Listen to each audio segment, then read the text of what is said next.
അനുദിനമുള്ള Bible വായന നമുക്ക് ശ്രവിക്കാം. അന്നൊരിക്കൽ യേശു ഗലീലിലെ നസ്രത്തിൽ നിന്ന് വന്ന് ജോർദാനിൽ വെച്ച് യോഹന്നാനിൽ നിന്ന് സ്നാനം സ്വീകരിച്ചു.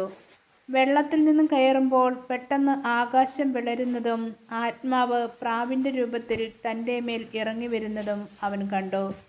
സ്വർഗത്തിൽ നിന്നും ഒരു സ്വരമുണ്ടായി, നീ എൻ്റെ പ്രിയപുത്രൻ, നിന്നിൽ ഞാൻ പ്രസാദിച്ചിരിക്കുന്നു.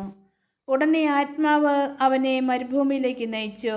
സാത്താനാൽ പരീക്ഷിക്കപ്പെട്ട് 40 ദിവസം അവൻ മരുഭൂമിയിൽ വസിച്ചു. അവൻ വന്യമൃഗങ്ങളോട് കൂടെയായിരുന്നു. ദൈവദൂതന്മാർ അവനെ ശുശ്രൂഷിച്ചു.